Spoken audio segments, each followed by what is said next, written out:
value proposition, value components, benefits, etc. So let's look at the definitions now. So there are different concepts when you think about value creation. So over time, the discipline has evolved to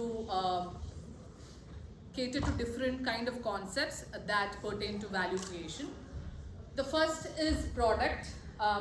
So if I'm a manager in a company, sometimes I'm only bothered about what is the product that my company is producing. So if it's an automotive industry, as a manager of the company, if I'm only focused on the product, then I'm thinking about whether the companies should be producing minivans or should the company be producing SUVs or sedan. So this is not at all customer centric, because I'm not concerned about what is the customer's need that the company should fulfill. Rather, the manager's perspective is all about what is the product that the company should produce.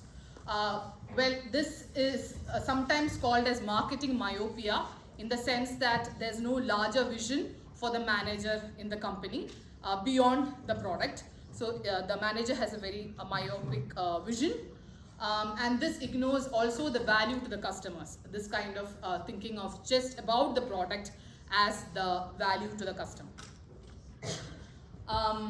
The second is when a manager thinks from a product, he starts to think about the customer.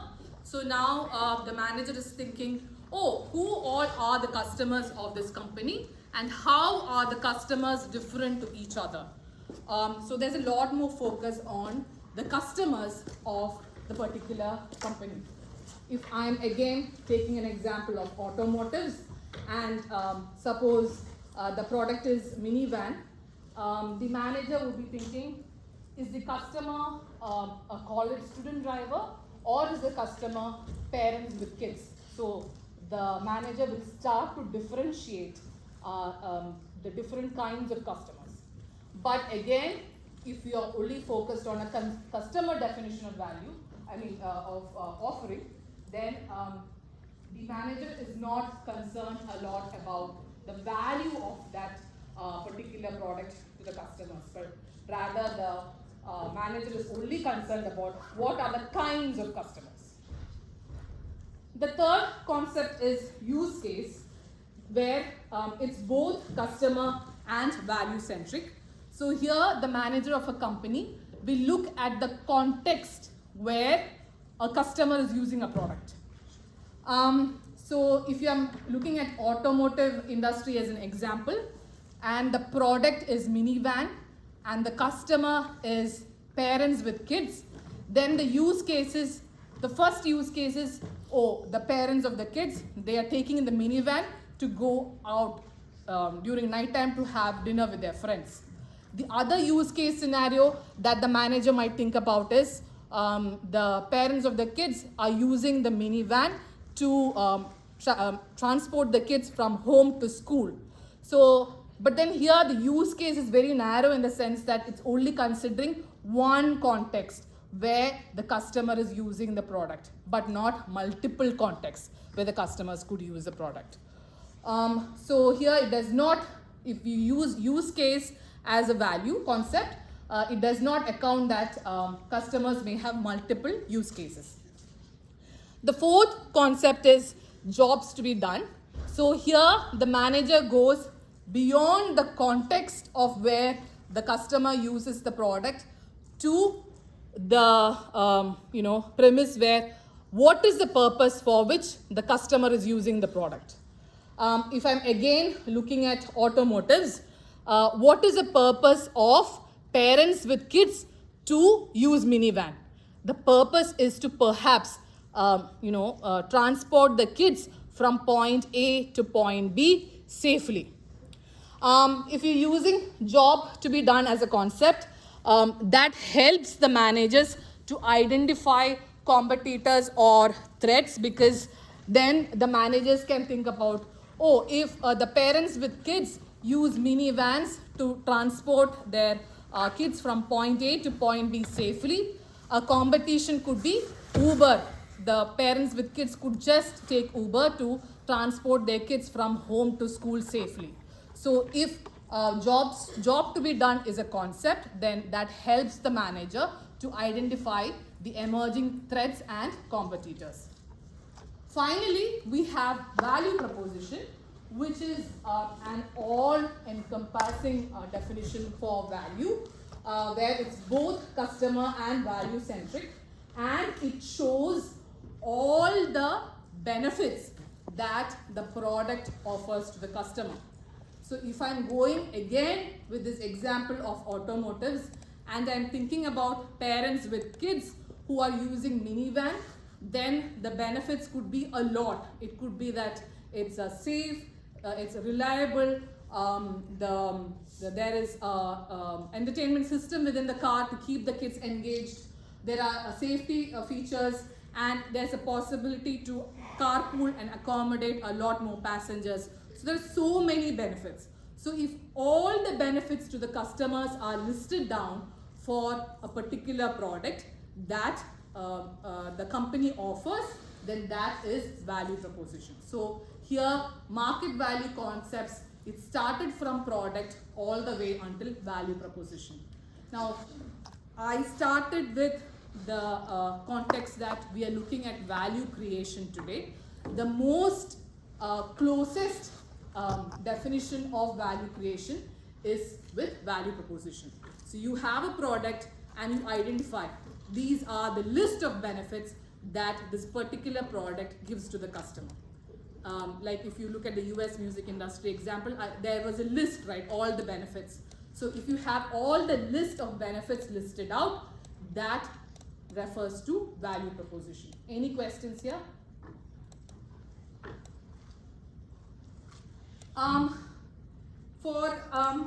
As I mentioned earlier, when there is a technological disruption, companies have to adapt their value proposition. But then how do they do that? There are two tools by which companies could adapt their value proposition to keep up with the digital age. The two tools are value proposition canvas and value proposition roadmap, which we will be learning today. The first is value proposition canvas. So this is a canvas where you have two sides, one on the customer profile and the other on the product. So on the right side you have the customer. What is the job to be done for the customer? So as I mentioned in the slide here, what is the job to be done for the customer? You have to list it out. That is, what is the purpose for which the customer needs a product. Then we also need to identify what are the inherent pain that the customer is suffering from. Like what are the risk or uncertainty that the customer thinks the customer is facing. Then we need to list out what are the possible gains that the customer aspires to kind of benefit with a particular product. So that is one side of the canvas where you list down the profile of the customer. So where you have jobs to be done, the purpose for which the customer wants to use a product, or it's open-ended. What is the purpose of the customer for that particular industry? List down what are the possible gains and the possible pains for that particular customer. And the left side of the canvas would be on the product. So you list down what exactly is the product, how is that product helping the customer to relieve the pain, how is that product helping the customer to get all the more gains. So you need to list from that product to the customer profile side, based on whether there's a pain reliever or a gain creators. So this is the canvas outline. So here we have the customer jobs, that is a purpose. What is the customer's purpose? And the pains which the customer thinks he or she will suffer from, and the gains that he or she aspires to get. And then here we have the product side, where we list down the product or service. What are the gain creators of this product or service? Map it, the gains here. And you need to identify what are the pain relievers and map it to the pains of the customer here. So in there's a video on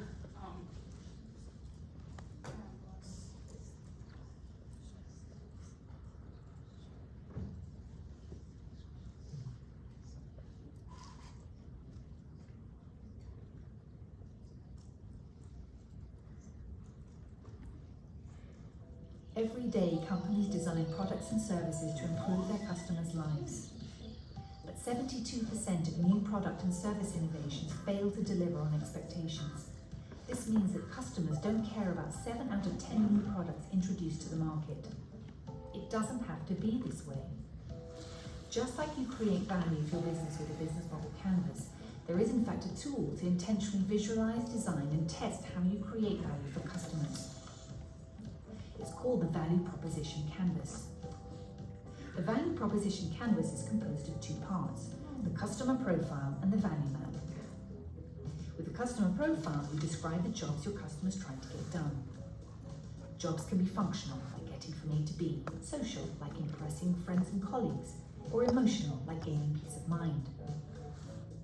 You highlight your customers' pains which annoy customers while trying to get a job done.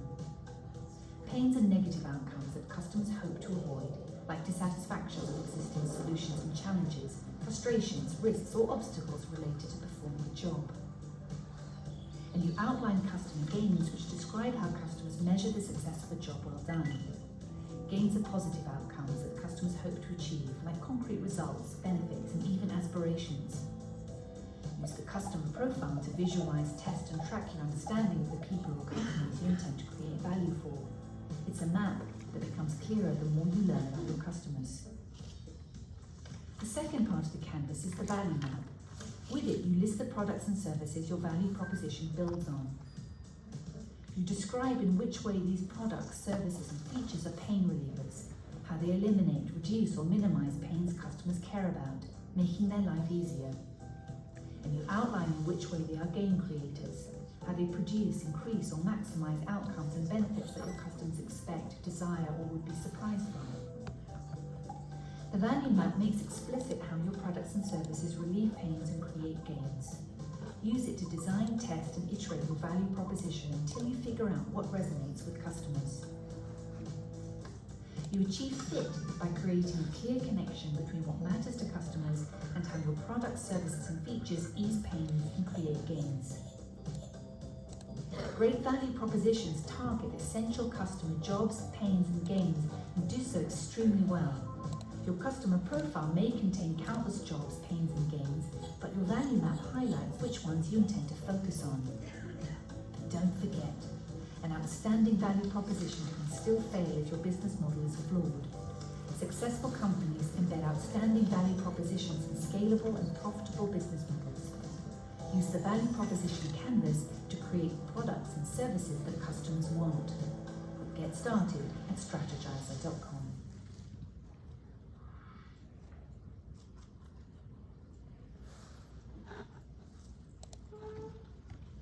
Okay, so now you saw the video on value proposition canvas. So you're going to apply this value proposition canvas to Airbnb. So for Airbnb, we're looking at the customers, their jobs to be done or their purpose is to find affordable and authentic places to stay when they travel. The pains that the customers think that they would incur when they are traveling to get this job done is, is the place that they're staying, is it safe? Is it expensive? When they look at other portals, all the hotels are expensive. So is it very expensive? Can they manage the cost? Is there local experience, whether they can gain the local experience? So if you're traveling from one country to another country and the objective of the customer is to gain some kind of local experience with the people who are staying there, is that possible? Gains that they wish to benefit is to have immersive travel experiences, ease of payments in the sense that when they are booking, is it possible that they could just book it through their card in their own currency? Or is it the case that they have to withdraw money, convert it into a foreign currency, go to that country, go to that particular hotel and pay in cash in that particular currency, or is there a better way of doing it? Specific locations, so there might be specific attractions that the customer is interested in seeing. So perhaps they want to avoid traveling and they want to stay at some areas that is very close to these attractions. So is it possible to identify where are the locations where they could stay and be closer to the attractions that they want to visit. On the left side we have the product, which is Airbnb, which is nothing but a platform through which travelers can connect with local hosts. The pain relievers is that it's fast and safe. You don't have to do a lot of digging as to see whether it's safe or not. Airbnb does its own vetting, and you can also look at the reviews on Airbnb to ensure that the quality is up to standard. Is it the best deal? Because Airbnb as a platform is giving you all information on the prices on all the possible locations that you can stay. You can compare between the prices and see what is the best deal that you can take. So there is more information available there. It's user friendly. The platform by itself, anybody can use it. So the platform is quite easy to use. Contact with locals. So the hosts are not hotels. They are people who live in that particular area. So they are local hosts. So those are the pain relievers. So how do we map it here?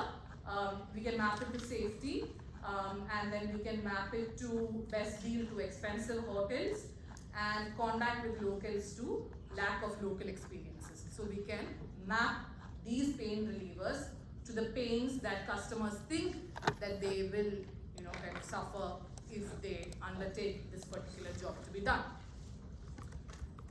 Then we look at gain creators.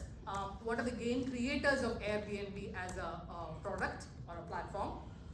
It's instant e-payments, so you can just use your card. It can be in any currency, like from your home country. For example, if you're traveling from the UK suppose to France, you don't have to necessarily pay in euro. You can use your own debit card in GBP payment currency to make the payment. Trust through reviews. You can look at the reviews and see whether it's trustworthy or not. Most likely Airbnb does do a vet, but then based on reviews also you can take a good decision. And the geolocation feature, which kind of you can look at the map and exactly pinpoint as to where exactly is the location of that particular local host or the place that you're staying. So here again, the gain creators, you can map it. So it's instant e-payments, can map it to ease of payments here. Trust through reviews to, it cannot be mapped, I think. It's not coming here, any gains. But geolocation, it can be mapped to specific locations, right? So a point that I would like to highlight here is that gain creators and pain relievers can be a lot of things, but then your customer type would be unique. So you can fit some of the gain creators and pain relievers to some of the gains and pains. It need not be the whole, whole 1:1 mapping. All right? Is it okay? Any questions here? So now we have a classroom activity. So this is about Starbucks mobile app. And there is some information about the Starbucks mobile app, about the features and functionality. So I want to use you to use this content to build the value proposition canvas for Starbucks mobile app. So list out what are the likely customers of Starbucks, what is their job to be done, what do you think their pain is, what do you think that their gain that they want to strive to achieve, and you look at Starbucks mobile app itself as a platform and then identify what would be the pain relievers and the gain creators and perhaps match it to on both sides of the canvas. Can we take 3 minutes to discuss with your person next to you? I know there's a bit of activity so that you get to know about these concepts and frameworks and you get to apply this in your assessment. So it would be great if you could take 3 to 4 minutes to discuss with the person next to you and identify the list, and let's discuss after that. Yeah? Okay?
对啊。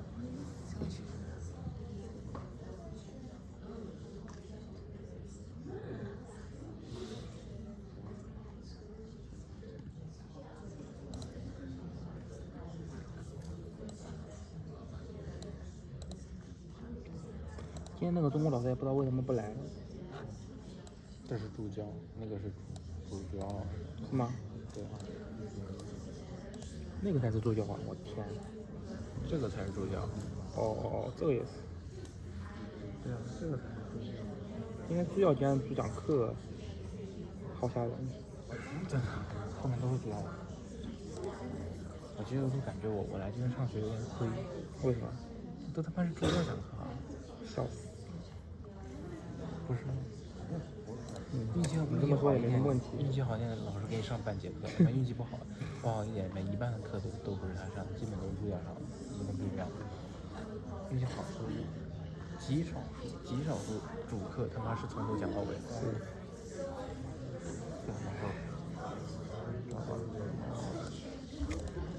然后上次的 international business 也是，对，他也上一半。100万3个，真可以。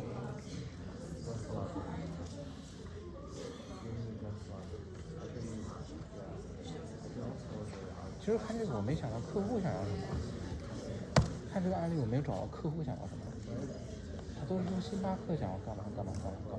星巴克的价值主张，星巴克的一些他的他的一些这个规划，他的一些就是说他对他如何满足那个客户的一些需求的一些东西，对他的一个整个蓝图，对他描绘那个，但我没有找到客户的需求是什么，然后客户可能遇到的问题是哪些，然后客户最终要得到哪些结果，对吧？客户想要的，客户可能会遇到的痛苦的东西的 pain， 然后客户的 outcomes， 客户的方面没找到。What is the job to be done? So what is the job to be done for the customer? Anybody? Yes. Order drinks, so that is the job to be done. It could be coffee, tea or anything, so the drinks that they want to purchase, so that is the purpose for which the customer uses the product. So job to be done. So customer jobs here would be to drink, order everything. Coffee, tea, or anything. So next is, what do you think are the pains that the customer perceives of, facing while drinking coffee at Starbucks? What could be the pain? What are your pains like when you go to Starbucks and order coffee? What is the, okay, maybe not Starbucks, but the cafe here right now, during the break, you went there. Do you have any pain in ordering the coffee? No pain? Is there any pain? Because at this time it's peak time, right, for the coffee shop. There's a long queue. Last time during the break I went and ordered a coffee. They took more than 15 minutes to give me the coffee, right? So that pain of queuing as well as the time that is taken by them to give me my coffee, because I'm just waiting there for a long time to get my coffee. Any other pains do you think by going to Starbucks? What do you think? Any other pains? Miscommunication, exactly. Miscommunication of orders.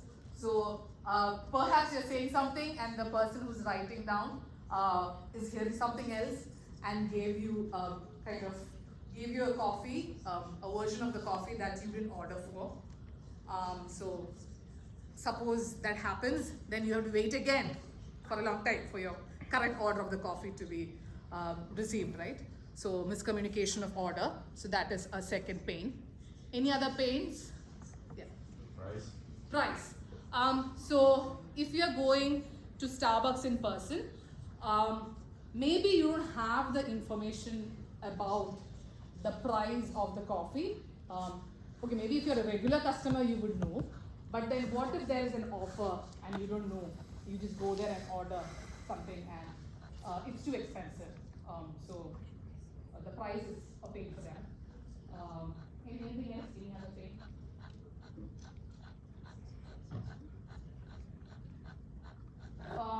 What if the personnel at Starbucks, it may not happen, but what if the personnel said that, oh, my payment platform is down, I can't accept card today.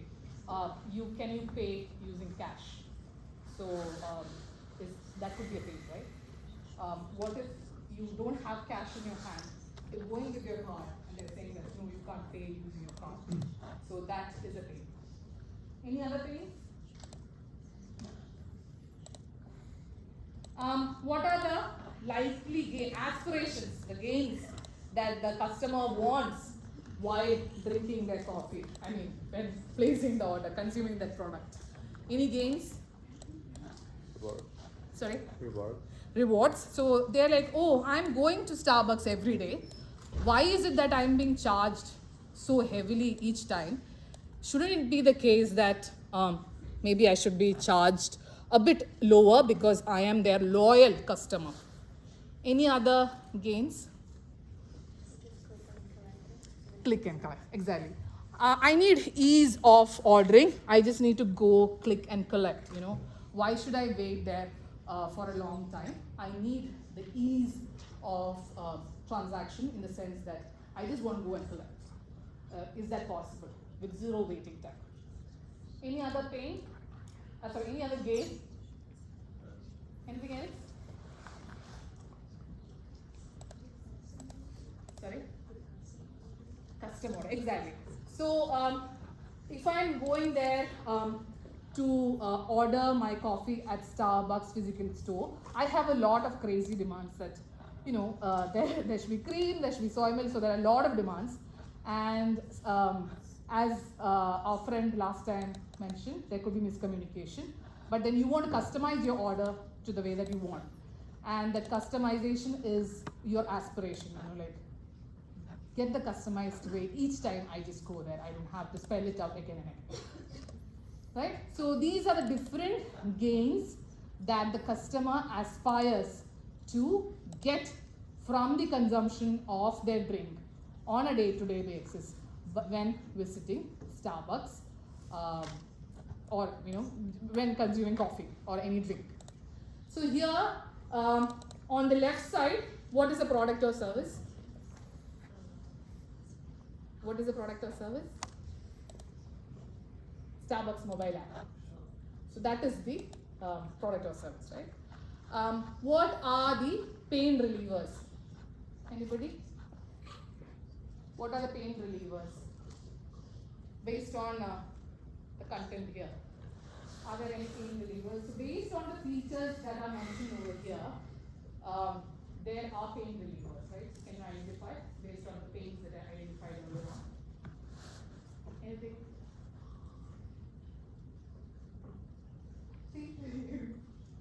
Any pain relievers?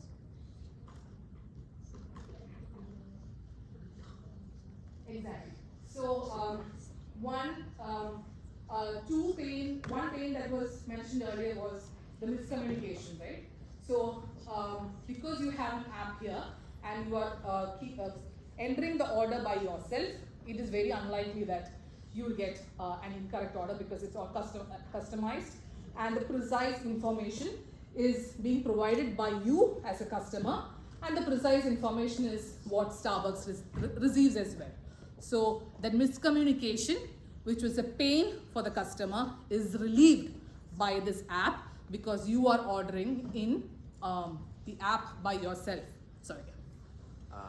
Well, the app relieve the waiting times in the store because you can just come in and collect it from the counter and then just leave.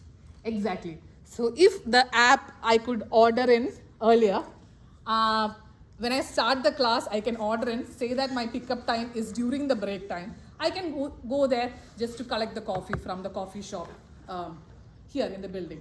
But since there is no app, I have to go there personally and order in my coffee. So that was a pain for me. But if the app is there, I can pre-order and remove my waiting time altogether. I can just say that I'll come in this window and I'll collect the drink for myself. Any other pain reliever? Any other paid video?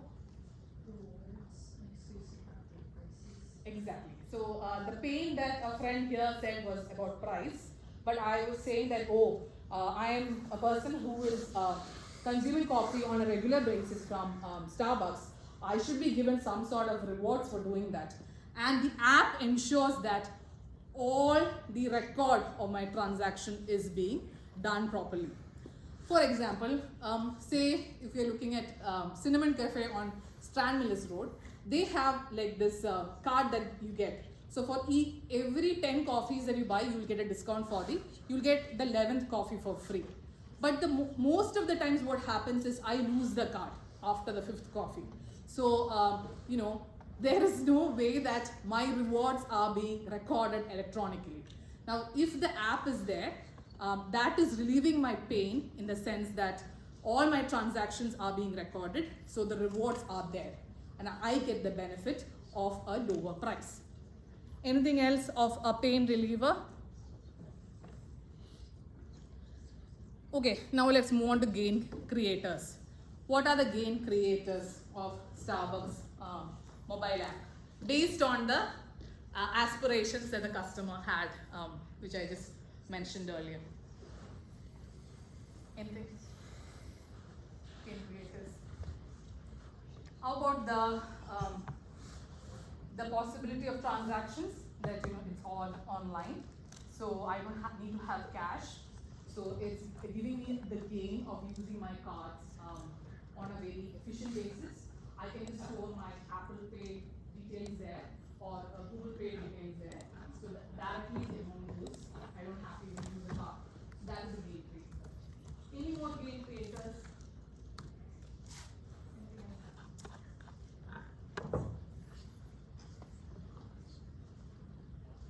So there's this Starbucks gift cards. So, if you want to give somebody some days of free coffee and you want to sponsor that, you can get the gift cards from them. So that is also a gain creator. But that cannot be mapped directly to the customer's gain, right? So I'm just listing out the gain creator here, but not all gain creators can be mapped to the gains that you listed out under the customer side of the canvas. Alright? Okay. So that forms an explanation of value proposition canvas. So this is how, when you have a digital offering, suppose there's a digital transformation in the company, and then you want to understand how can you map that customer's needs to the digital product offering. You can use this tool to do that. Any questions on value proposition canvas? Okay. So the next tool that you're going to learn is value proposition roadmap. So this shows a very detailed 6-step plan for any organization to assess and adapt its value proposition. It's used to identify new and emerging threats, like in the US music industry, the 3 threats. One is the rise of competitors. The second thing is the once valued product is no longer in vogue. And the third thing is that, what was the third one? Sorry. Third one was changing customer needs. Sorry. So changing customer needs that the customer wanted to purchase free music, but that was not happening. So there were 3 threats, right? So these 3 threats you can identify using this map. Then next is, it helps to synthesize findings in your plan to create new differentiated value in a changing digital landscape. So these are the 6 steps. So the first 3 steps is for overall. It's from the organization to all the customers. Okay? And the next 3 steps is for one particular customer type. And I'll tell you how to identify different customer types. So let's look at the first 3 steps. So these 3 steps apply for the organization to all the customers of the organization. The first is we have to identify key customer types by value received. So you can either use the jobs to be done or use cases. As I mentioned earlier, in the automotive cases, automotive industry case, you want to identify what is the purpose for which they are using minivans. Is it to transport the kids from school, or is it to go out and hang with friends for a dinner?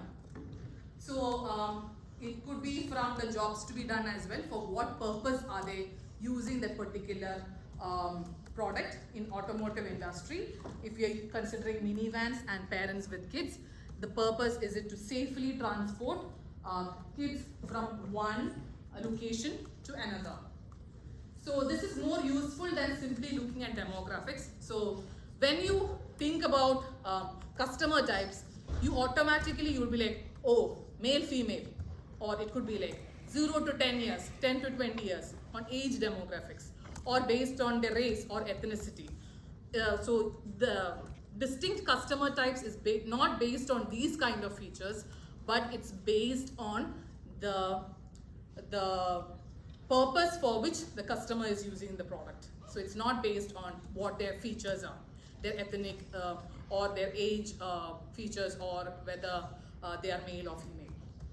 So for example, the customer types of an XYZ university. So who are the customers of a university?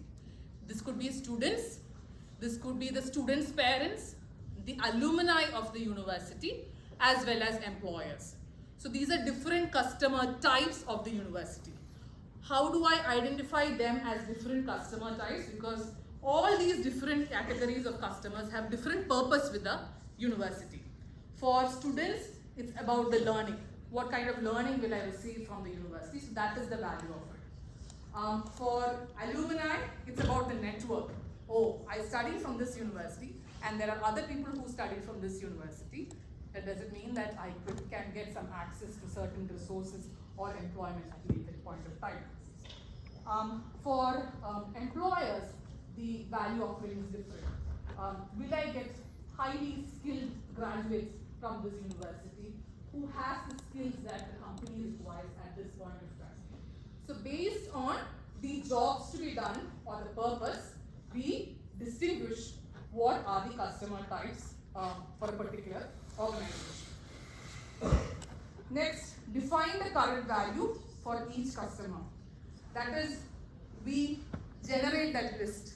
As I mentioned earlier on the US music industry, that list, right? Great music, instant music, great selection. So that list of value offerings, you generate the list for each customer type. So for the students of a university, there would be a value proposition. Then for the current value proposition. Then for the alumni, there would be another value proposition. Then for the employers, there would be another value proposition. So which each has the value offerings. Now when you compare the value propositions between different customer types, there could be common value elements. I'm not saying that it has all the elements of one customer type has to be different from the value proposition elements of another customer type. But it should be the case that they are distinct. There could be common value elements, but then all the value elements cannot be same for two distinct customer types. So if you're looking at, say, the students of university and alumni of university, the value proposition list of benefits some common elements could be there between the list, the items list, but then overall there should be some distinction. If it's entirely the same, for the value proposition list is entirely the same for the customer types, then what you have to do is you have to bridge both these customer types into one type and just have one value proposition there. Any questions?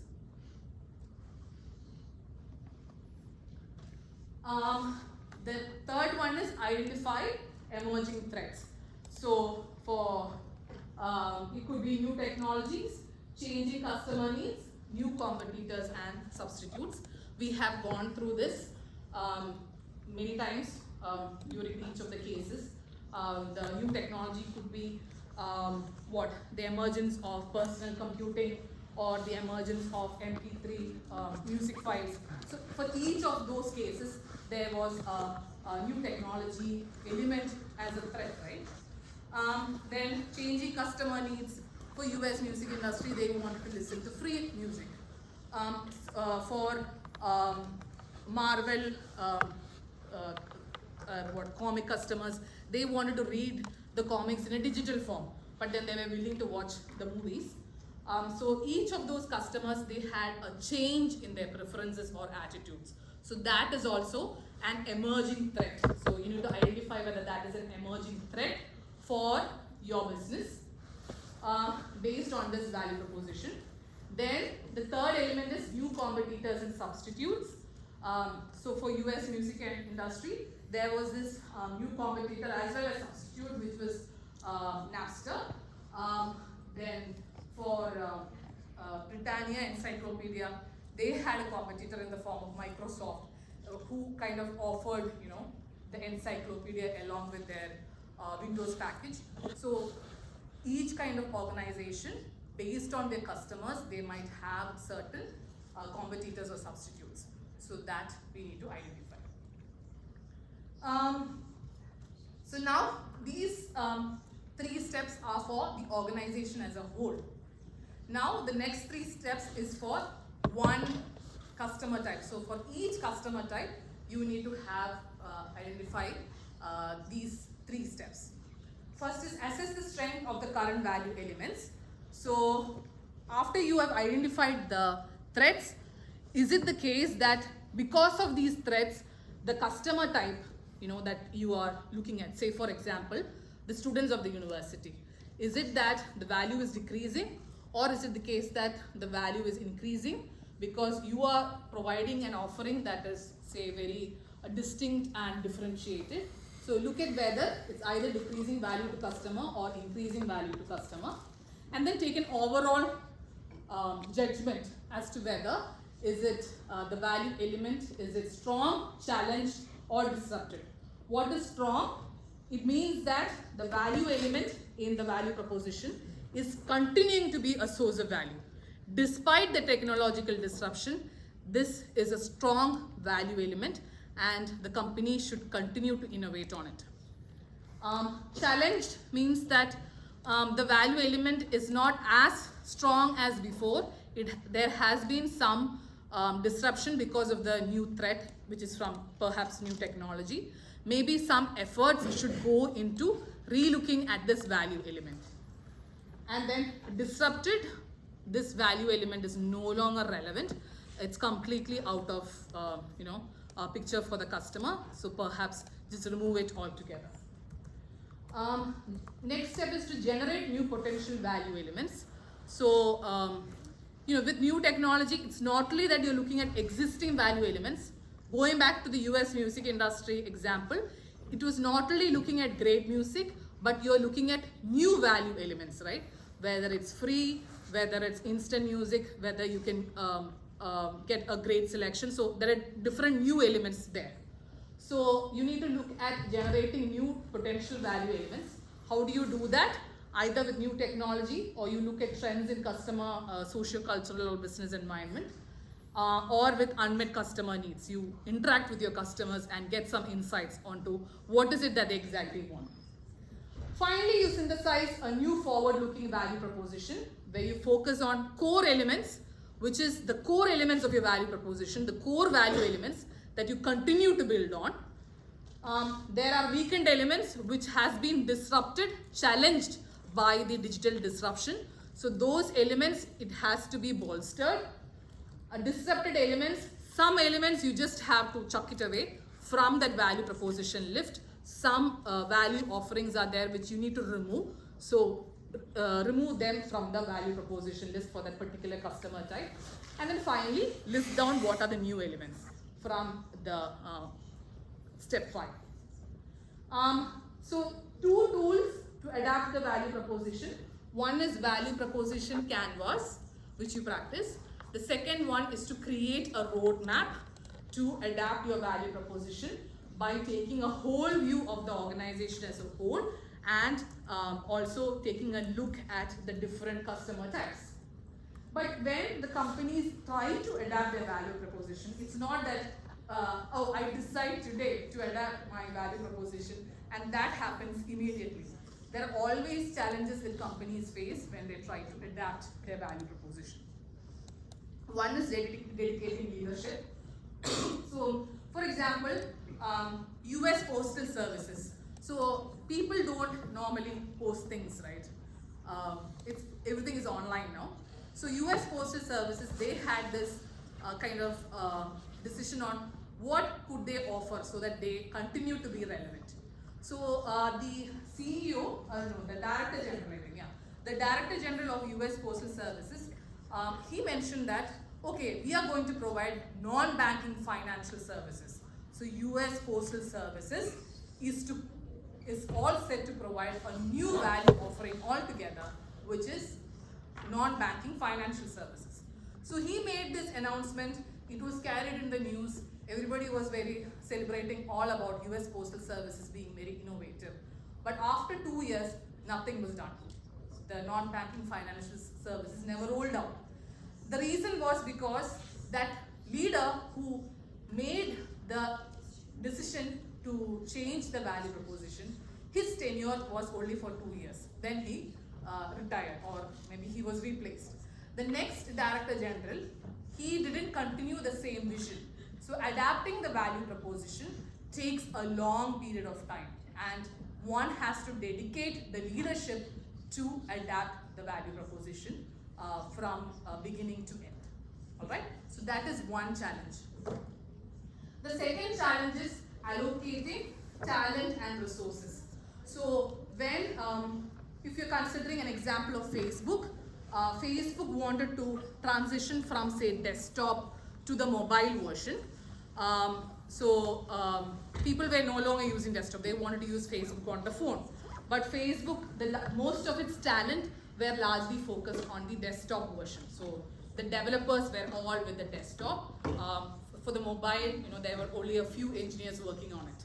So when Facebook tried to, adapt to the mobile version, it restructured the talent base altogether. So all developers were in just one team, and all of them were working with both desktop and mobile version. So there was some reallocation in talent with Facebook, which perhaps people don't like. If they are in a team and they are reporting to one manager, and suddenly you're being asked to change the team and report to another manager, sometimes there will be resistance from the employees. So it's not always that the allocating the talent is successful. Then resources. An example is Marvel again. Marvel, what was the collateral that Marvel gave? Its rights to the comic book characters. That was a huge bargain that Marvel took. So it kind of, the resources that it had, it took a bet on it, but then it paid off. But then that willingness to bet on the resources, some companies won't be willing to take. So that is also an impediment to adapt the value proposition. Finally, avoiding myopia. So this is somewhere related to marketing myopia. In the business, they'll say that, oh, this is the way that how we do things in the organization. So then it won't be the case that those companies will be willing to adapt digitally. So avoiding myopia is also a concern for companies who are trying to adapt a value proposition to address digital transformation. So now we come to the fourth question: how can companies be persuaded to adapt value propositions in the digital age? So to adapt the value proposition, it does not mean that the company should be in crisis. Like for example, US music industry was in crisis, so they adapted the value proposition. But it need not be the case that the company has to go until the crisis step. It can start even before.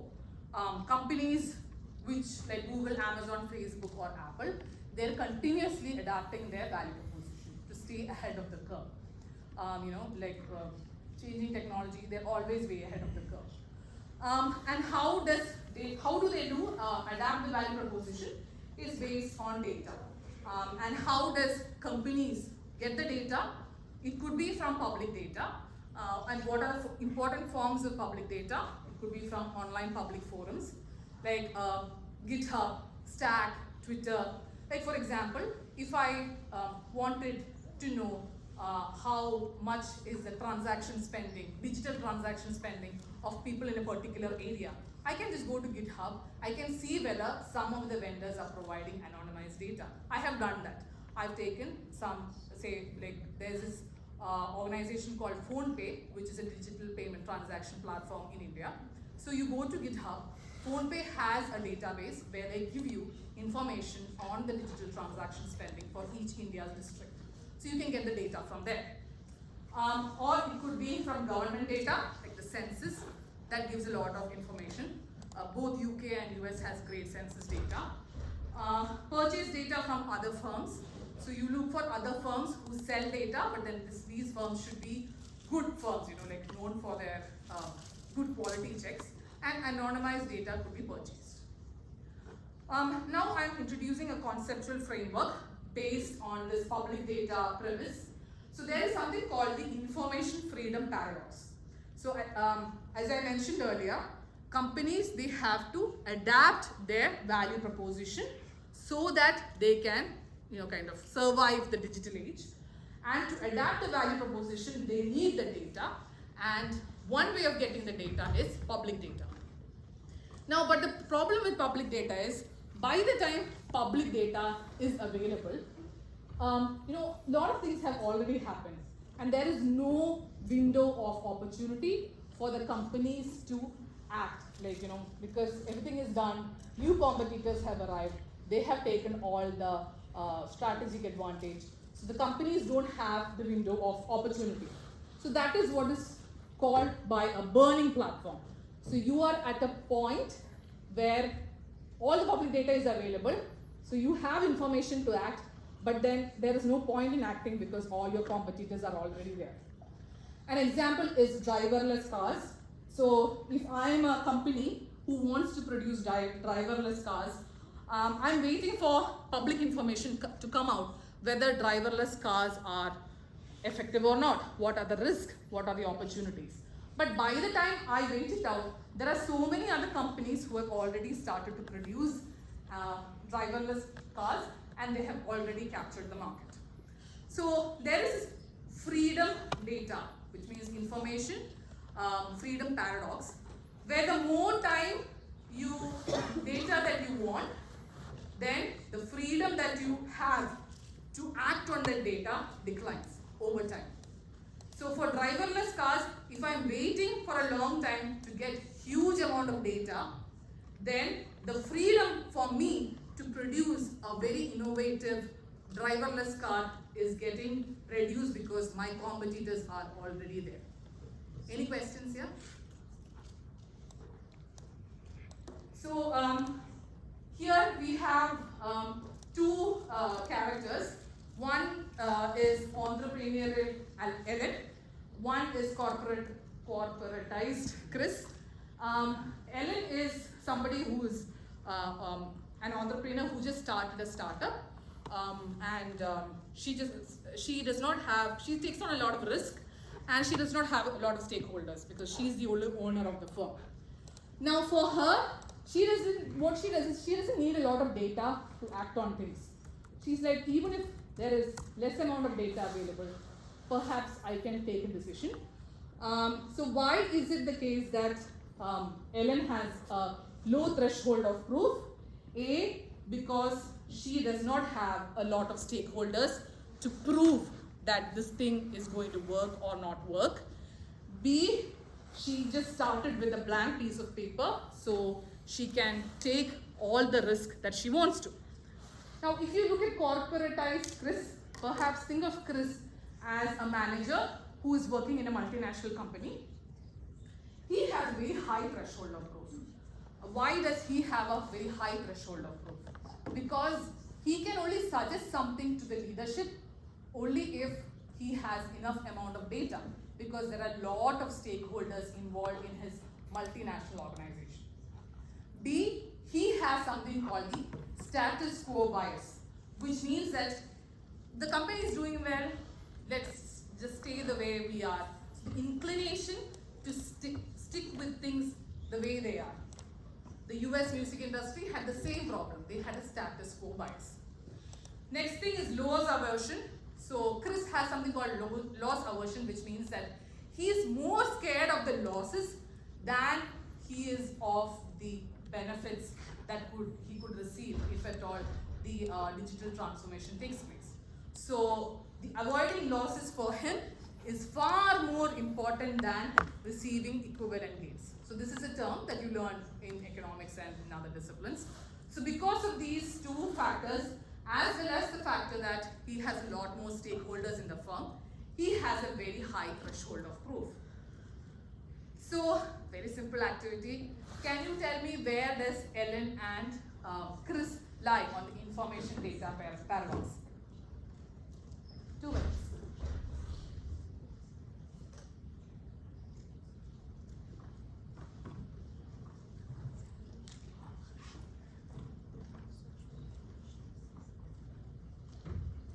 Any answers? Where does Ellen lie? Any answers for Ellen? Information freedom paradox. Any answers?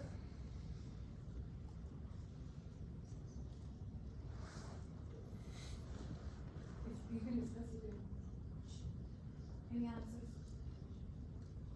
So Ellen, I said, has a low threshold of proof, which means that she is willing to act with a less amount of data, right? So Ellen would be here, and Chris would be on the right side because Chris does not have a low threshold of proof. He needs a lot of information to come to a point that, perhaps we have to adapt the value proposition. So he needs to have a lot more data. So Ellen would be here. She has a low threshold of proof and a very high freedom to act, whereas Chris has a very low threshold of proof, which means that he needs a lot more data, and the freedom to act for Chris would be low. Any questions here? Any questions? Are you clear? Okay. Now, how can one persuade managers like Chris to adapt the value proposition? Either Chris should lower his threshold of proof, which is very unlikely because of the 3 factors that I mentioned. He has a lot more stakeholders, he has loss aversion, and he has status quo bias. He prefers the things the way they are. Another way that Chris could be motivated to suggest for adapting the value proposition is for them to get private data. So what are the ways through which Chris could get private data? He could go to a customer data value exchange. So that is, suppose the MNC has an app and the customers are using the app. So when you use an app on your phone, you get the kind of notification, right? Allow app to use always, or while using the app, or never, right? You get that options. So when you say while using the app or always, the app is getting all your data. So that data is going to a customer data value exchange. So Chris could use that data to get insights about the customer. Lead user participation, data from users who are the most active, avid, or involved customers. Like for each organization, there would be customers who are very enthusiastic about the organization. It mostly happens with cosmetic industry. Sephora, if you get discounts on products, and if you're willing to participate in a survey, I would presume to think that a lot of people would want to take part in that survey and give data, so the lead users, so that they can get the benefit. So these are people who always keep track of the organization and are willing to give the data. Supply chain partners. So the MNC is not the only company which is delivering the good to the final customer. The MNC is partnering with supply chain partners like retailers who delivers the good from the MNC to the final customer. So these retailers also will have a lot of data. So the companies should generate relationship with the retailers to get the data or the private data that they want. And finally, purchase or exchange agreements, where the company purchases or kind of has agreements with other companies to get data for both of their benefit. So this data could be anonymized. So that is how one could convince the managers of companies to adapt value proposition. These managers would have a high threshold of proof. So for them to adapt the value proposition, either their threshold of proof should be lower, or they should try to access private data, and there are different forms through which they can access private data. Any questions here? Is it clear? So now the fifth question, what are the drivers of value creation in e-businesses? So I highlight here this part, the fifth question, is very conceptual based. So this is from a paper, a seminal paper on strategy. What we are going to do is use this paper to understand what creates value in e-businesses. So by drivers of value creation, what I mean to say is the sources of value creation in e-businesses. So first let's start with the basic context. What is e-business? What are e-businesses? E-businesses are companies which derive a significant portion of their revenue from their online business.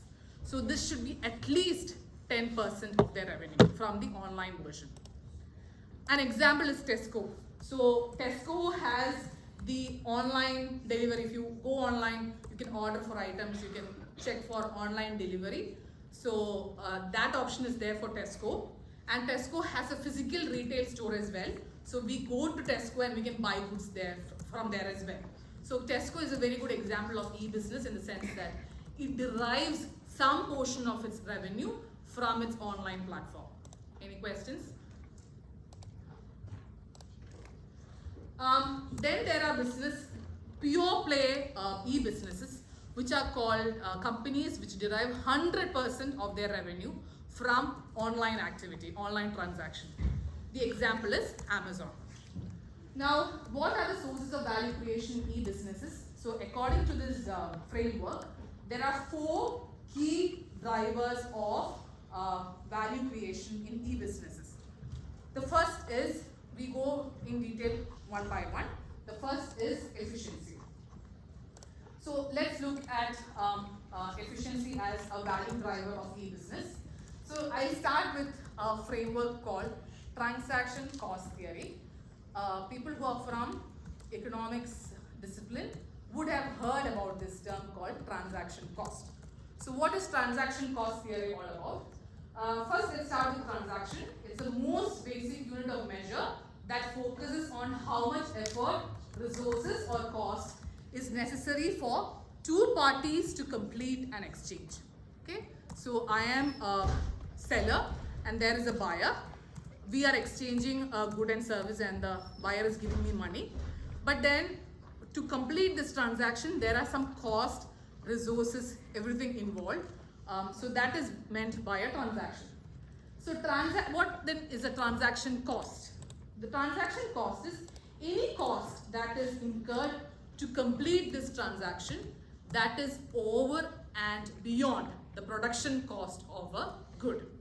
So if you have a commodity, a manufacturer is producing the commodity, so there's a cost, right? But then from that manufacturer to the final customer, when it keeps exchanging hands, there is some transaction cost coming in that is beyond the cost of production. So what are those transaction costs? The first is the search cost. So there is a cost for searching for product sellers and buyers. So if I'm going to Tesco physical retail store, if I need to buy a particular salt, I need to know where the salt is. So finally I figure out where the salt is. I go there, I find the salt, but then Tesco only offers me Tesco branded salts. But the thing is, I want some other brand, which another brand of salt, which Tesco is not offering to me. So that gives me search cost. All right. Then there is contracting cost, the cost of setting up and carrying out the contract.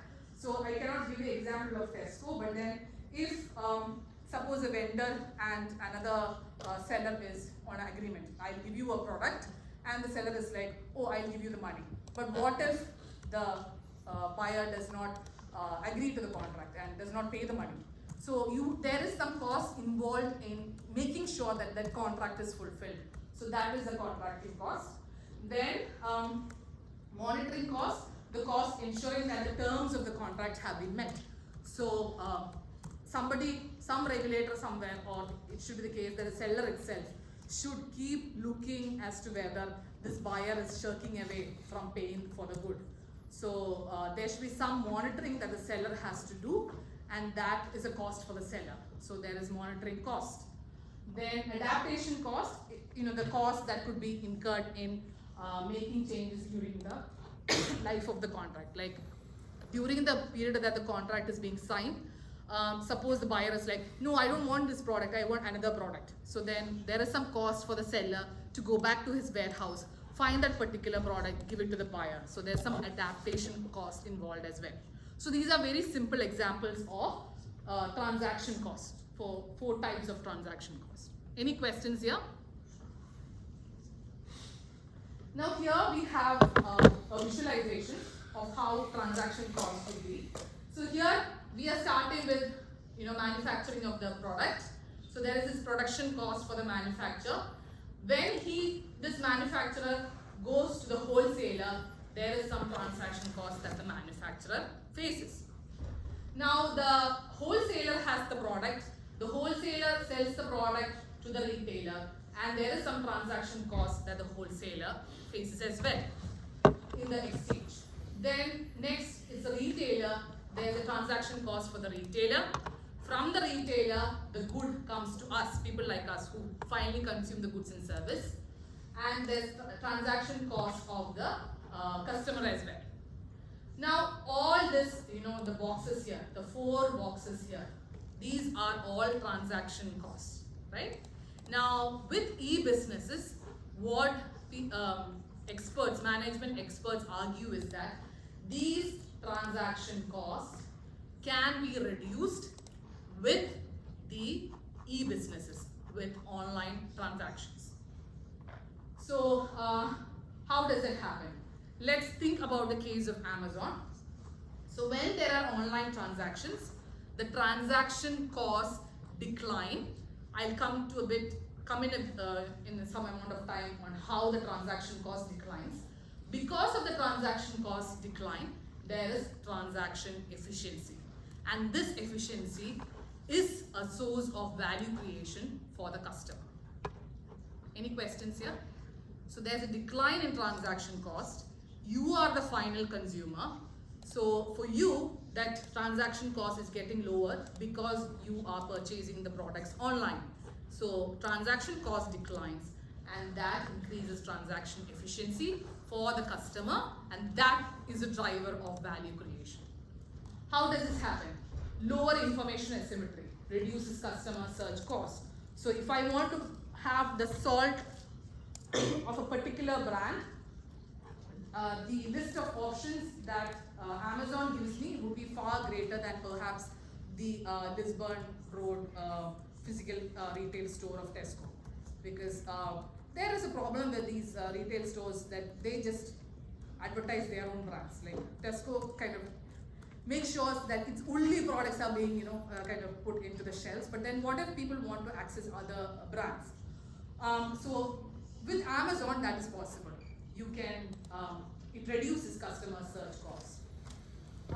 Greater selection range, you can see all the available brands, it's not one brand. Lower marketing and sales costs, transaction processing costs, and communication costs. So it need not be the case that companies have to invest a lot on marketing so that the products, the customers knows about the product. When I go and search for a product on Amazon, Amazon gives me the list of all the products with their ratings. So I get that information.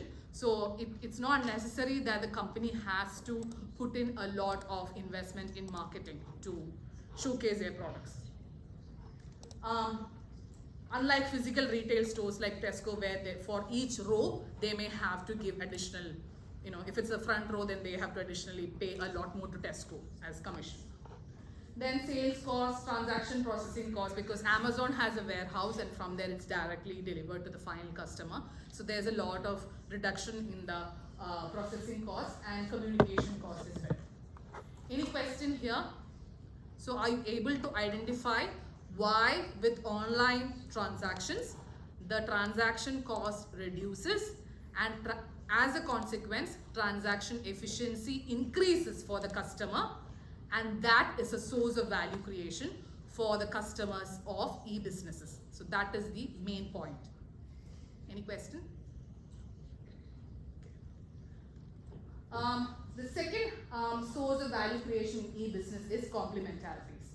So what do you mean by complementarities? So let's revisit a concept that you learned in the last lecture, which is called the resource-based view. So in, when you differentiate between firms, some firms are more competitive and more successful because they have the assets, resources like assets, capabilities, organizational processes, information, knowledge, and so forth, controlled by a firm that enable it to develop and implement value-creating strategies. So this is the definition that you saw in last week's lecture. All right. So here, value-creating strategies is coming again, the term. So complementarities happens when the assets, right, all these resources that the company has, there are some sort of complementarities between the strategic assets of a particular company. In theory, this is all fine. Firm is more competitive because it has its resources, and there are certain complementarities between its resources. And what are the complementarities? Complementarities is present whenever having a bundle of goods provides more value than each good separately. Let's look at an example. So complementarities is like, if I'm purchasing one product and there's an option of bundling two products, the value that I'm getting by purchasing two products separately would be less than the value that I get by purchasing it together. By value, I'm not talking about price, but it's about the social or emotional need that is being met. For example, Patagonia. It's a very popular, place where you buy raincoats. So Patagonia has a very good online platform where you can order your raincoat or a jacket, whatever you want, online. But then there is a vertical complementarity that Patagonia is offering. It's that, if there is some wear and tear to your jacket, you can just send it to Patagonia. Patagonia will fix it for you. So that is a vertical complementarity that Patagonia is offering. So that vertical complementarity is happening between online and offline. Online is where you buy the jacket or raincoat. Offline is when they are repairing the jacket for you. Or it could be the case, the complementarity that there is a possibility of return of that product within 30 days of purchase. So that is also a complementarity that you're getting. It need not be necessarily in terms of goods, it can be in terms of services as well. Right? Any questions here? Next is there could be horizontal complementarities. You go to British Airways website, you try to purchase the air tickets, and then you go to bookings.com to purchase your hotel reservation. But then British Airways offers this package that flights and stay all together, there is this package, which is far more cost efficient, it's far less expensive. But as I mentioned earlier, I'm not talking about price, but the fact that I don't have to be bothered much of going to another platform, seeing which hotels have cheaper rates, seeing which hotels have a better location. Everything is being given by British Airways in their platform. It's giving a complementarities between the flights and the bookings of the hotel. So that is what is meant by horizontal complementarities. Any questions here? So both these complementarities is giving a lot more value creation for customers when they conduct transactions online. Or this is another form of value creation for customers of e-business. Complementarities is another source of value creation. Do you guys have any questions with the concept? Please feel free to ask questions. Okay. Next is what are the drivers of, so the next driver is lock-in. So let's look at lock-in. So value creation happens when the same customers, they repeat the transaction. So if I'm going to Amazon and buying a good, I am logged into the Amazon platform only if I go to Amazon again and conduct transaction again and conduct transaction. So I'm locked into the Amazon platform. So value creation depends to the extent to which customers are likely to repeat the transactions. It also happens when the extent to which the strategic partners have an incentive to maintain and improve their associations. For example, if you go to Amazon platform, there are sellers there. So those strategic partners, are they continuing to associate with Amazon? Are they continuing to sell their goods through Amazon? So whether the strategic partners have an incentive to maintain and improve their associations. So this would result in higher willingness to pay for the customers as well as lower opportunity costs for firms. Higher willingness to pay in the sense that I'm comfortable with the Amazon ecosystem. I'm logged in, so I'm willing to pay a bit more. I think a better example would be Apple ecosystem, because I have iPhone, I have earbuds. I mean, I'm not saying that I have everything, I'm just saying a customer has an iPhone, earbuds, MacBook. So they're willing to pay more because they like the Apple ecosystem. They are locked into Apple's ecosystem. They don't want to move out. So that incentivizes these people. They are willing to pay the higher price of MacBook because they want to retain the Apple ecosystem. So lock-in is manifested as switching cost, which is again embedded in the transaction cost framework. So if people want to switch from Apple to say a Windows framework, the switching cost for them for customer type would be really high for people who are retaining their Apple ecosystem. So they're like, oh, the switching cost is very high, so let me try to be locked inside Apple ecosystem. Any question here?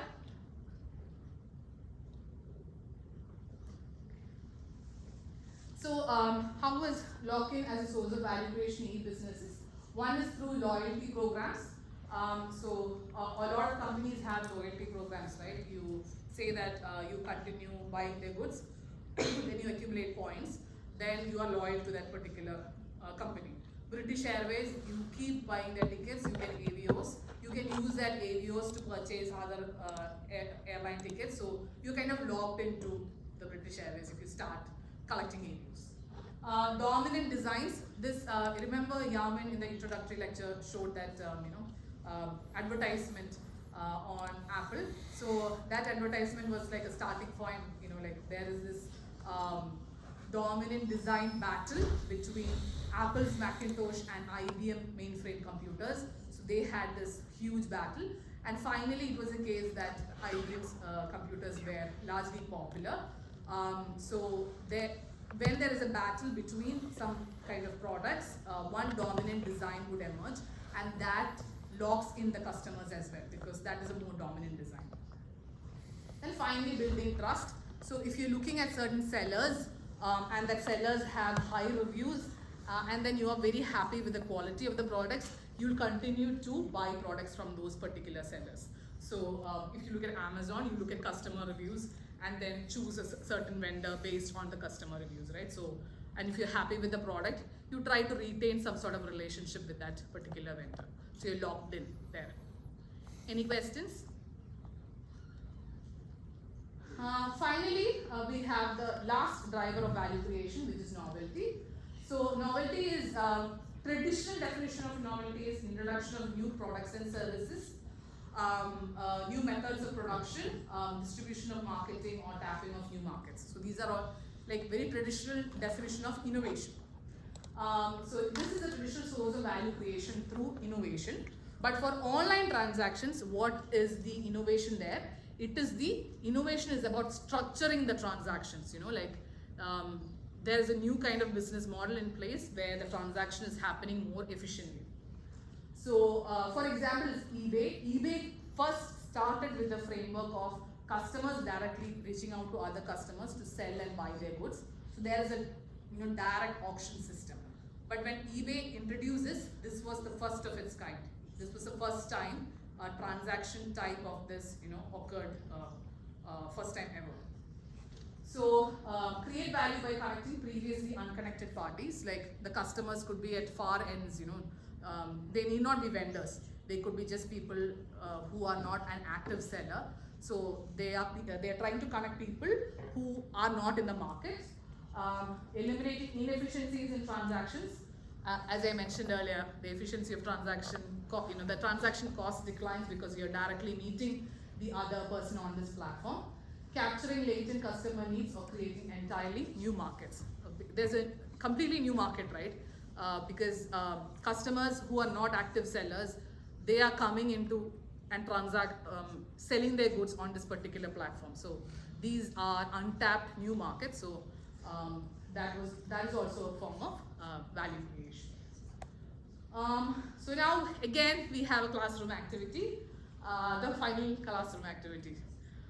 So what I want you to do is, so there is this case on AutoVital, and I'm going to tell you some things about AutoVital, and you have to identify, based on a particular feature of AutoVital, what is the source of value creation? Is it novelty? Is it efficiency? Is it lock-in, or is it complementarity?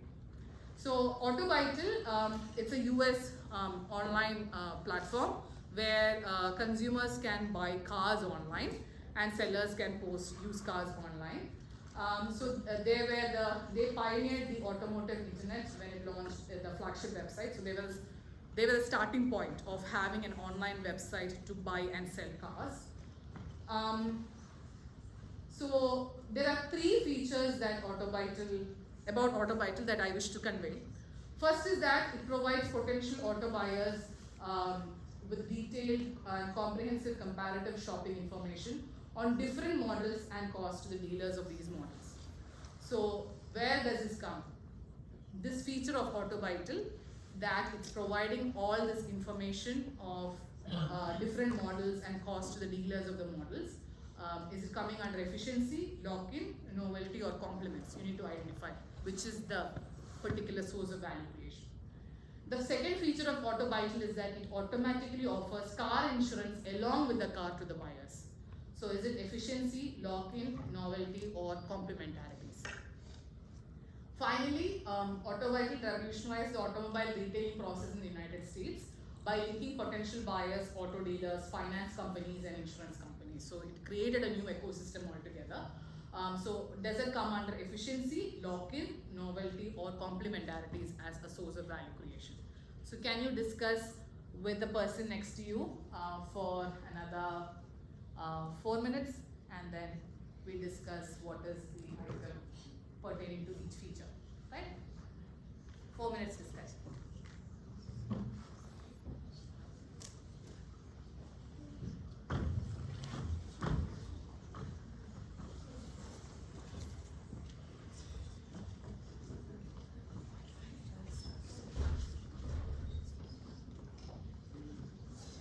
You can use these concepts when you do your assessment. So this is a practice, right? So discuss and identify which concept can be applied to AutoVital.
他是真要拖到12点才下课。要不用12点下课是正常。但是我们几乎没有上过12点的课，不是说几乎，就根本没有。我那一圈都要干废了。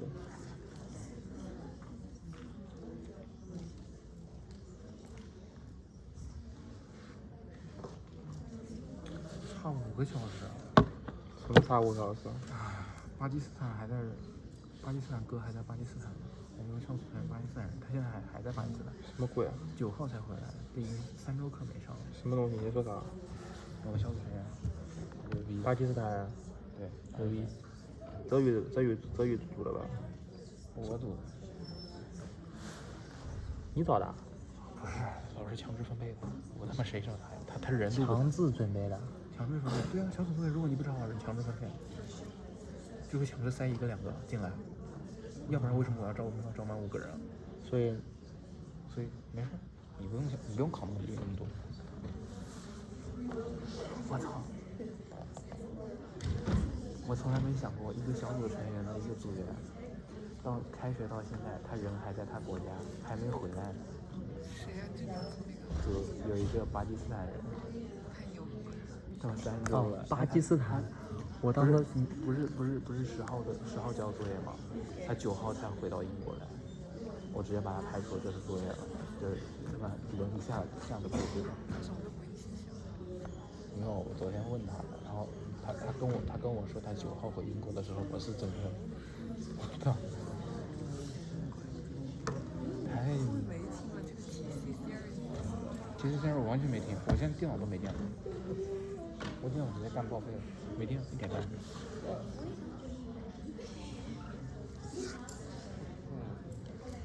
巴铁。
So on the first point, that AutoVital provides potential auto buyers with detailed and comprehensive comparative shopping information on different models and the cost of the leaders of these products. It comes under which source of value creation?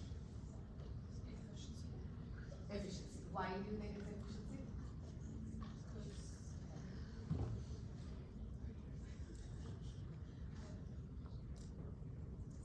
Because of the transaction cost. Yeah, very good. So as she rightly mentioned, it's about efficiency. So there is search cost involved, right? As I described earlier during the lecture. There's search cost involved for the customer when they try to buy a product. So here the context is a car. Because a lot of information is given, that reduces the search cost of the customer, that reduces the transaction cost, and this increases transaction efficiency. So efficiency is the source of value creation based on that first feature. What is the, for the second point, on AutoVital automatically offered car insurance along with the car to the buyers, what do you think is the source of value creation? Very good, it's complementarities because there are two strategic assets which are given as complimentary goods to the customer. So when the customer buys the car, he's not only getting the car, but he's getting a bundle of the car and the car insurance together. So there is complementarity for the customer. The customer need not go and buy car insurance separately. It's the platform AutoVital is giving it as a bundle together to the customer. So the source of value creation for the second e-business feature is complementarities.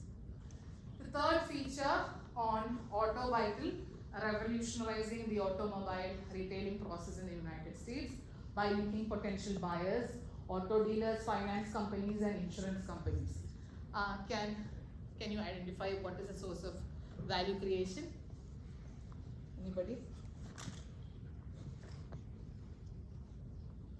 No right or wrong answer. Please get feedback. Anybody?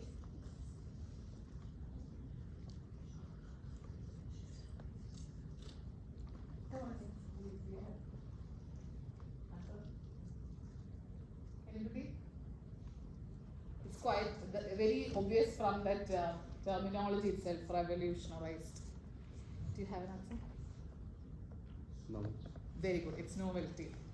Because it was the first time that AutoVital started the automobile retailing process online. It linked a lot of new customers together, potential buyers, auto dealers, finance companies, they are providing the insurance, the insurance companies, finance companies perhaps are there to give the loan to the customer. So all these customer types, they link them together, and that was a source of value creation. And that is nothing but, it was a novel thing, it was a new thing, there was innovation in the structuring of the transaction. So it's novelty. Yeah. So the answer is, I'll upload the slides with the answers today. So for the first one, the answer is, it is efficiency. For the second one, it's complementarities. And for the final one, it's novelty. Alright, any questions here on why these are the sources of value creation based on e-business features?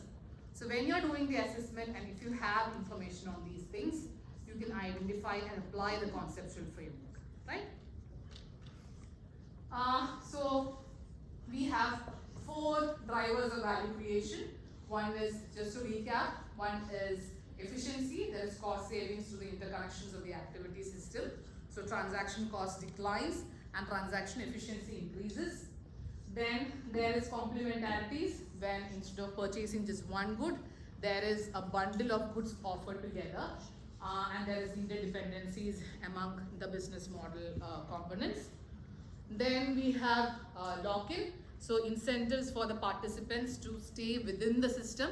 If you're using the Apple ecosystem, you would want to stay within that ecosystem because your switching costs are very high if you want to move to Windows platforms.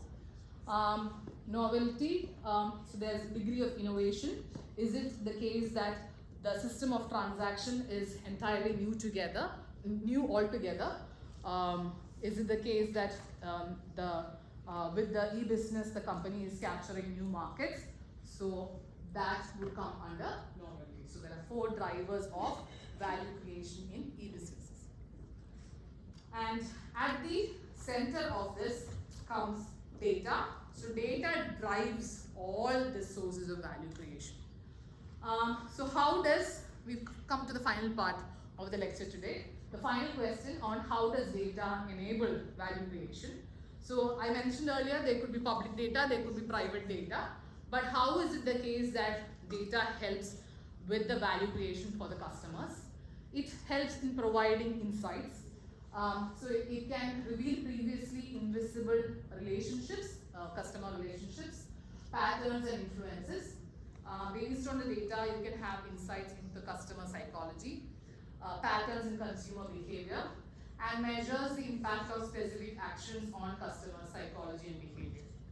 So I'll take the example of Grab because while I was in Singapore, I used Grab. It's a ride-hailing app in Southeast Asia to take transportation options from one point to another point. So Grab, it's a very data intensive firm in the sense that it hires a lot of economists as data scientists in Singapore. So they have a huge data scientist talent base. And what they do is they take the economists, they apply these economists to the huge amount of data that they track based on how customer is using the app, and they develop insights on customer behaviors. So in fact, Grab even publishes papers on academic journals because they have this huge database and they're giving resources for these researchers to conduct real life research on this data, on actual research questions. So they also publish articles as well based on Grab data. So one thing I noticed about Grab when I was using it is, suppose I was trying to book Grab from a location, and there was a friend of mine who was also trying to book Grab to the same location. But the price that the Grab was charging me was different from the price that Grab was charging the other person, which means that they were doing some sort of intervention based on my customer behavior. I have been using Grab for say 4 to 5 years. So they have been tracking my data and they know my psychology that I'll end up taking a Grab because it's raining that day. And the price that was charged to me was a bit higher than the price that was charged to my friend who does not take Grab on a regular basis. So they are differentiating between the customers and they are making an intervention, right? So that is what the data is helping Grab to achieve. It's helping them give insights about us as different customers. Then targeting, data can identify the most relevant customers for business, advanced segmentation within micro categories. So as I mentioned earlier, the data, it's not purely based on your income level or your age group or your gender, but based on the customer behavior, platforms can, based on data, categorize customer types. For example, this Intercontinental Hotels Group, they have an app, so you take the app and then you get a loyalty program. So based on your spending habits, Intercontinental Group categorizes you as a customer. There are like 4,000 or 4,600 categories of customer types that they have, and they tailor what emails are being sent to which kind of customer. So it's not the case that the same communication email is going to all their customers, but based on different types of customer, they tailor their communication emails. So targeting is another way that data helps in value creation. Personalization, data can help tailor messages, offers, pricing, services, and products to fit the needs of each consumer category. An example is Kimberly-Clark. Suppose you consider two young parents, they have just have a child. So they bought products from Kimberly-Clark, which is diapers for the newborn. Now Kimberly-Clark has this information that, oh, these two people, they have this child, they just had this child, and this child is just newborn. So they are keeping track of this particular new set of parents. After 3 months, they will start to advertise products that cater to a 3-month-old baby. Then once the baby grows to like a 1-year-old child, then the products would be tailored to the 1-year-old child. So they're keeping track of the customers over time and tailoring the products with respect to how the preferences of the customer are evolving over time. Finally, we have context. So data provides a frame of reference on how one customer's action or outcomes against those of a broader population.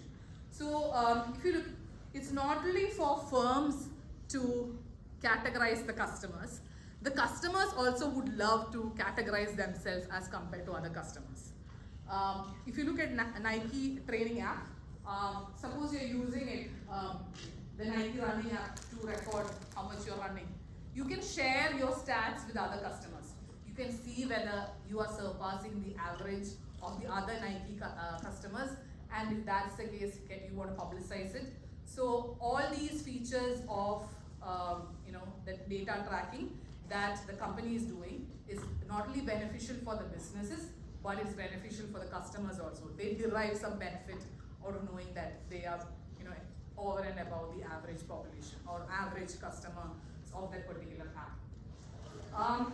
But then there are challenges that traditional companies face in organizing data capabilities. One is the data skill sets. So companies can have huge teams of data scientists, but then the problem is that data scientists won't have the correct questions to ask. The correct questions can come only from people who have been with the company for a long period of time. So there needs to be some kind of a synergy between the data scientist team and the main business partners within the organization, so that they can use the data to ask the right kind of questions about the customer. But then it's always the case that there is department silos, in the sense that some teams, they have a lot of ownership on their own data. They don't want to share the data with other teams, because even within organizations, they have a lot of ownership within a particular team. So there's difficulty in getting the data from one team to another team, because there are some departmental silos, some barriers between the teams. Then sharing data with partners.